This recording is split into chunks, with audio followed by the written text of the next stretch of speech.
It's time for To the Max Sports, where we talk about sports.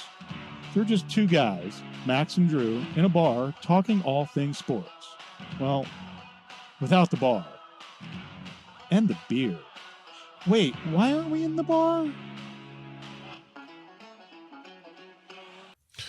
Hello, and welcome to the Max Sports. Y'all know what time it is. It's time for To the Max Sports special holiday edition. Bob, we had our picks last week. You went 2-2, so you're holding the line at 35-28 against the spread for the year. Which it was a bad. I don't care about those other picks. It was a bad game. But the one we'll talk about the one game that you wanted that you didn't get, and I'll gloat about what my prediction was if you roll last week's tape. Bob, I went 3-1. I am officially above 500 for the first time this season against the spread at 28-27. You know what they say, pride goeth before the fall. This is true, and I don't think I can catch you with 7 games left. But you know what? I'm kind of like the Bengals. About every team in the NFL has to lose next week for the Bengals to have a chance at the playoffs. But enough about my Bengals. Your 49ers, I said last week, I don't care where they're playing at, even though they were playing in 49er land. I don't care whose defense is what, even though both teams statistically were equal on defense and for the most part on offense. I said your 49er game would come down to one thing and one thing only, the play of Brock Purdy. Well, it didn't. Honestly, it didn't. Yeah, he threw 4 picks, and 2 of those are definitely his fault. 2 of those definitely weren't. 2 of those were fluke plays. Those were tip drills. Could have gone either way. 2 of those definitely were his. The biggest one for me was the first one in the red zone, and I actually think that was more that Ravens schemed defensively really, really well against him and against the other team and shut down weapons and confused him. Yeah, I think quantitatively, though, the point differential from the missed opportunities to the points they scored off the turnovers or the position to put them in made the difference. Have no fear, 49er fans. I still have them going to the Super Bowl and, in my estimation, winning it. I still think it was a bad game. Player personnel-wise, the 49ers have the depth to, overcome injury adversity, especially when things happen in the Super Bowl, or playoffs, which inevitably always do. Yeah, but the problem, actually, I saw a stat this morning that actually concerns me the most. The 49ers, in their last 38 games, where they've trailed 8 or more points going into the fourth quarter, are winless. We talked about that about a month ago. And that's a concerning stat. I think it all has to do with rhythm. The fact that the 49ers, when their offense is in rhythm, nobody can stop them. But when their offense is not in rhythm, it's a long, hard slog. Now, I think Kyle Shanahan's going to look at what happened against the Ravens and use it. Yeah. And use it, and we're not going to make the same mistakes going forward. So, but we will see what happens. That's okay. We're not going to be behind by 8 points going to the fourth quarter this weekend, and probably not going to be behind by 8 points going into the fourth quarter in the final week of the NFL season. This is true, but never say never in this NFL season. Folks, stick around. We followed Bob's rule. We have not talked about basketball pretty much other than Wembanyama, but after Christmas, where we reserve the right to talk basketball, which still is going to be another 6 months in the making going through the finals. We're going to have our college football picks. You may be surprised at who I got. And I'm also going to give you my locks of the week. I went 1-1 on my locks. All right. But speaking of weird calls, out of rhythm, we talk about it every week. And I'm going to talk about it again ad nauseum because the money they give these guys, these offensive coordinators. And I saw some of the stupidest, boneheaded calls. Let's just start with Mike McCarthy, okay? Speaking of stats, the Cowboys are 6-0 when they score first on their opening drive. So what do? I don't know if you watched the game. They proceed to march down the field to the half-yard line. Mike McCarthy has one of the better running backs in short yardage situations, okay? What's he do? He brings in a fullback who's had approximately 4 carries the entire year and proceeds to just put the ball on the carpet. How many times do I need to tell you the Cowboys are inept in the red zone? Inept in the red zone. McCarthy can't call the red zone and he doesn't understand clock management. Yeah, he's gone after this year. Unless they do, and Cowboys fans, I'm sorry, you need to lose in the first round of the playoffs, because if he wins in the first round of the playoffs, he may very well be your coach next year, and you need to clean house. You know, depending how they win, if they win the first game of the playoffs and lose the second, depending on how they win, I don't see this guy sticking around. You know, this was officially his team. They moved the other guy to San Diego, and you saw how that worked out. I don't think that's Kellen Moore. I think that's more Staley, actually, in San Diego. Another OC call. So I was watching the Giants-Philly game, the one that was before your 49er game. Did you watch any of that? I watched the end of it. Okay. So Giants are making somewhat of a run, trying to get back in the game. 4th and 1, or actually 3rd and 1. You've got Saquon Barkley, again, arguably one of the best short yardage backs. 3rd and 1. They let I can't remember who's filling in now for DeVito. Tyrod Taylor. Tyrod Taylor used to play for the Bills, a couple other teams. Let him pass and completes it. 4th and 1, you're going to go for it, no big deal. No, open backfield, passes again. Again, these OC calls, it's just mind-blowing. There was a couple others I can't even remember. But. I mean, and let me ask you a question. If Tyrod Taylor in that same play passes and scores, are you still saying the same thing about his decision? Well, you know, it's probably something we're not talking about, but at the end of the day, with all the analytics, when you got 2 down, two plays to get a half yard, and Saquon Barkley in the backfield, typically, even if you are going to pass it, wouldn't you put him back there as a disguise, maybe a fake handoff, rollout, but to empty the backfield on 2 plays, it's insanity. I'm just saying that we look at failure and evaluate failure differently than we evaluate a decision that leads to success. If he had made that same call and they passed it and scored a touchdown, we wouldn't even be having this conversation. We wouldn't be talking about it, but that goes back to the premises. You have a quality running back who needs a half yard to score a touchdown in your opening drive via Dallas. You have one of the best running backs you just signed to a big contract in Saquon Barkley, and you don't use him on 2 plays when you're making a run to score. It's just one of those things that kind of befuddles me. I get it. Amongst other things in life. Did you have a good Christmas, Bob? I had a pretty good Christmas. I had a better Christmas than Yang Cheng Long. Did you hear about this guy? Oh, no. He is a Chinese chess master. Okay. Not chess, Chinese chess. Chest or chest? Chess. Okay. I consider myself a chess master. He had won a national tournament in China, and then they took it away from him. Why? Because he celebrated too hard, and he shat in the bathtub in his hotel room. Interesting. I thought maybe he spoke out against the CCP. No, which will get you immediate house arrest. And he is also being accused of cheating by using vibrating anal beads. Wow. Okay, folks, I told you when you listen to our show, you're going to learn something you did not know. So if you want to cheat in Vegas, use anal beads when you're playing blackjack. No, don't cheat in Vegas. They hurt you for that. I will say this. Thank God I'm kind of old school. I wouldn't know what an anal bead was if you threw it at me. Yeah. Guess that's a good thing. So who's our picks, Bob? Who we got rolling Thursday night football? Well, we got the Jets at the Browns. The Browns are hanging in there, man, and they're looking pretty stout. Oh, wait. Hold on a second. What division do the Browns play in? Okay, you got me. Just saying. You want to hear irony? What? So the Jets last year cut loose Flacco when they signed help me out.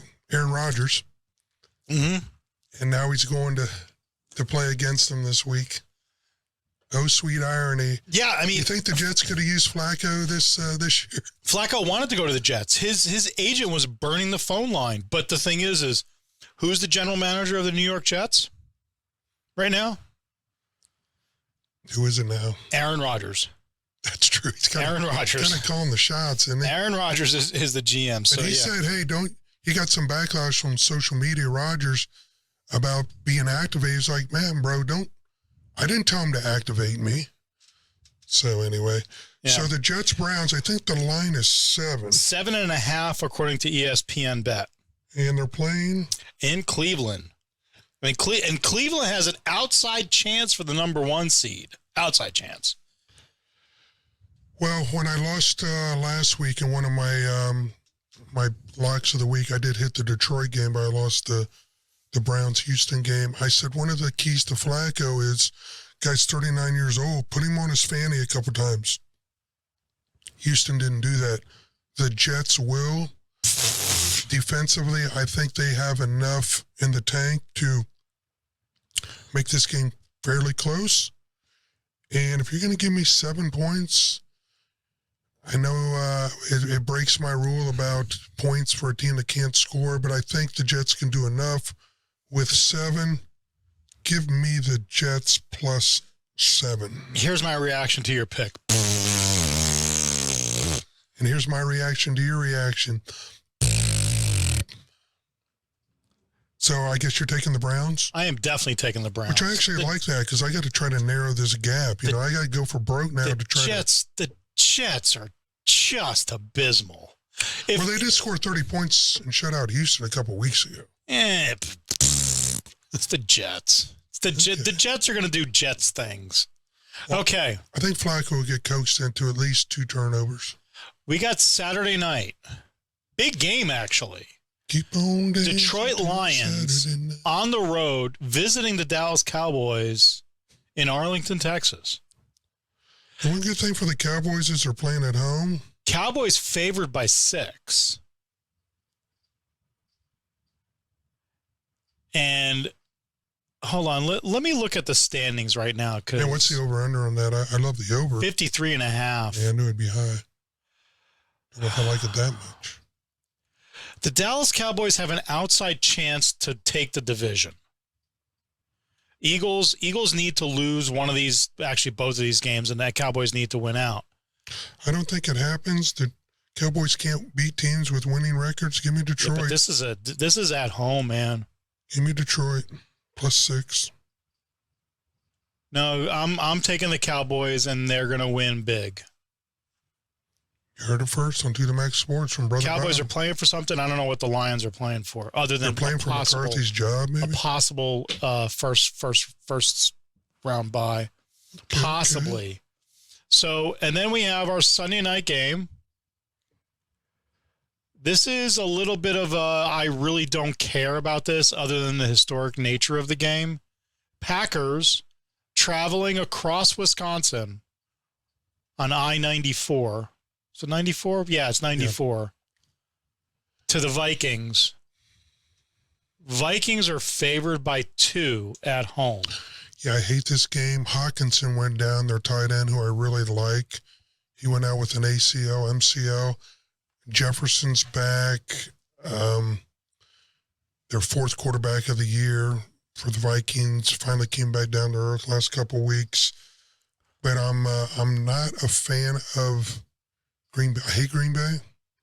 So more of an emotional reason than anything. Give me the Minnesota Vikings minus 2.5. Yeah, the Vikings are favored by 2. I think the Packers are actually getting things together. I like Jordan Love. I like what they're doing with him. Give me the Packers. Give me the Packers on the 2 points. We are definitely going to have some movement here. We're the first time we've disagreed on every single pick. And then you can come and pick this game with me if you want, but you know my rule after the bye. 49ers on the road going west to east. And an 11-4 team playing a 4-11 team in the Washington Commanders. San Francisco's favored by 13, and I'm taking the 49ers. Yeah, 49ers win big, get that taste out of their mouth. I will agree with you on that. You want to take them? Okay. Yeah, I'll take San Fran all day on that bet. That could be a big. That could be like a 42-0. One of those deals when the game's over. It's in Washington. It is in Washington. They may tell Rivera, just don't go to the locker room. Just go straight to your car. No. Rivera loses his job if they lose at the end of the season. Maybe. No. He is no longer the coach at the end of the season. He lasts through the end of the season. Okay. He lasts through the end. I'm a little worried. I'm a little worried because all they need to do is win this game. That's a big number, and they may just win this game and say we really don't care. But who knows? They'll come out big. They'll come out hard. And I mean, Commanders are paying for some respect. So you want to? So that's the NFL going in this weekend. The big news that broke today. Can I do my locks? Oh yeah, do your locks. So I do have a lock of the week. I got it at 8. I thought it would go up. It's gone down. I like KC to roll big against my Bengals at home. One of the things I like is, I don't know if you watched the meltdown Kelsey had, and the team just seems like it's kind of in arrears, but I really like the fact that Andy Reid told Kelsey, oh no, you're not going to throw a fit on my sideline and get back in the game. And Kelsey didn't sit there and argue with the coach.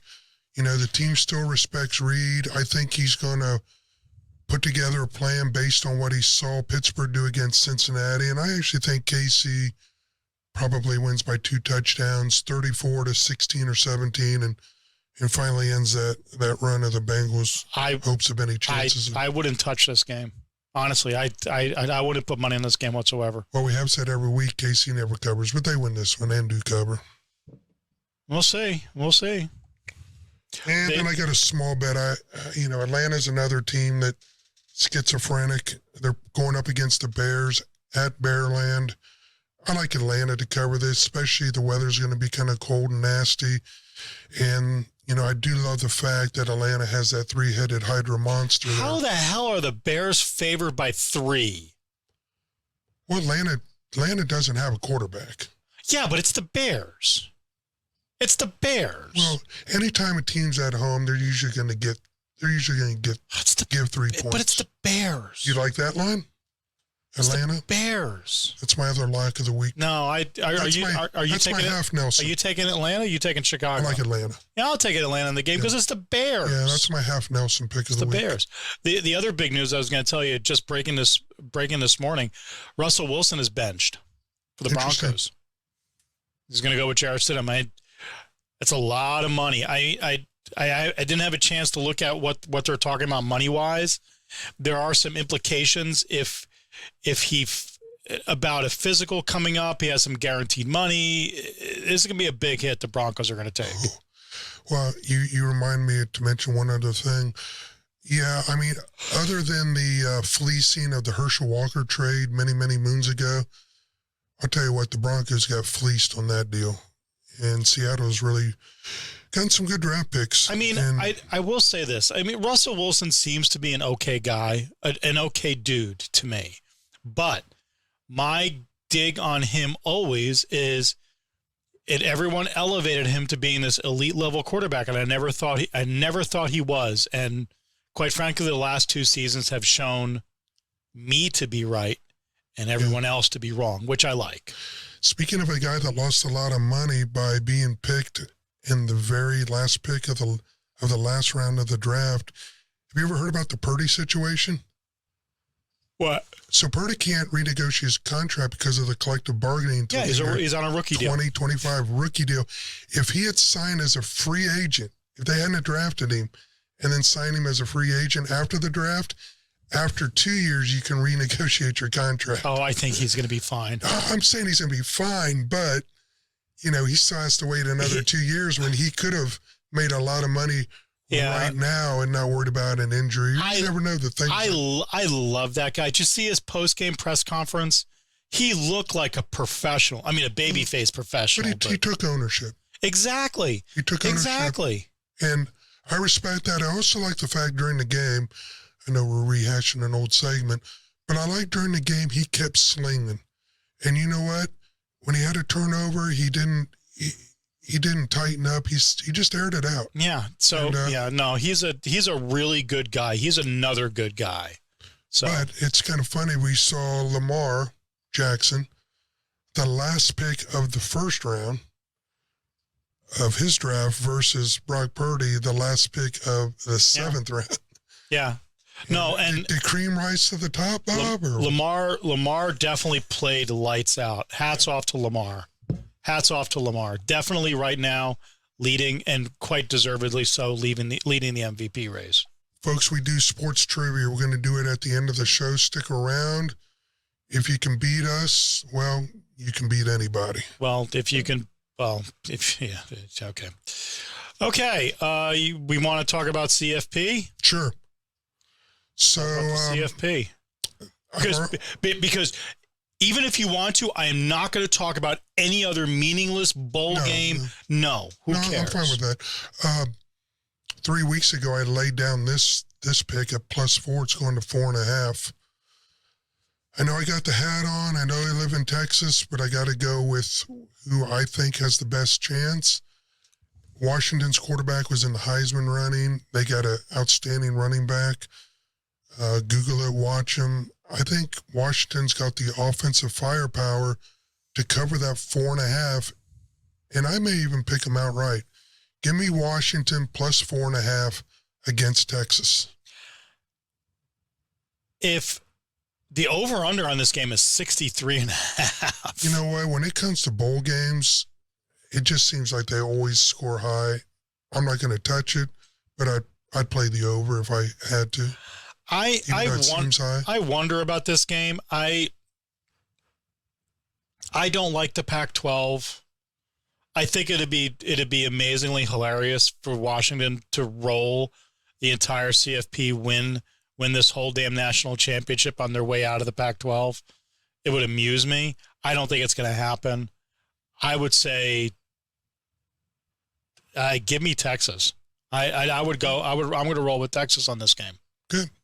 So we agree to disagree, but that was a game that I put a little coinage on right when the line came out. It's actually gone up. Should have waited. Maybe we'll probably settle at 4. And then you got I've got Washington. Bob has Texas. And then you got Michigan and Alabama. Michigan, Alabama should be a great game. I mean, you got a veteran team in Michigan, well-coached team. They play hard for Harbaugh. But at the end of the day, as much as I hate him, Saban's going to do Saban things. We were all had him fired and retired 4 weeks ago, and now he's going to be playing for the national championship again. Give me Alabama in a really entertaining game. No, for this over-under on this game, 44.5, and I think I'm actually coming on the under. I'm rolling with Harbaugh. Harbaugh is my boy. So we agree to disagree. Yep. So on your basis, it's going to be Texas versus Michigan, and give me Michigan to win it all. And with me, it'll be Washington versus Alabama, and I'm not going to unveil my pick yet. We'll just see what happens then. Okay. Bobby went, so we say our rule here is we don't talk about basketball until after Christmas, because even if we start talking about now, we still have 6 more months to go before the finals. Well, interesting enough, like a quarter of the whole season is done. They've had their in-season tournament. The Lakers have collapsed after it. And the Detroit Pistons are getting ready to make history. Yeah. History. You know, I was thinking if you could take that 0-26 Philadelphia team against the 0-6 Detroit team, who 0-26 Detroit team, who would win? I'd probably still take Detroit. They've got some decent players, and I feel bad for their coach, Monty Williams. He's a former Spur. And he's a good guy. They paid him a lot of money. I know. A lot of money. It's just, but then look at the Spurs. I mean, we're 4 and we're not too far behind. Yeah. So I think it's all about, restocking for the future. They have good players. Kate Cunningham, a couple others. They've got, they're missing a few pieces, but it's not, and a lot of talking heads have said this, and I agree, they're not as bad as the record indicates. Yeah. But it's got to be incredibly frustrating. Yeah, we'll see. But speaking of a team that's gotten hot, once their guy came back, 4-0, player of the week, Ja Morant. Yep, hopefully he's got his head screwed on straight and he's not going to play with guns anymore. I'm hoping so. There's something going on. I saw the replay.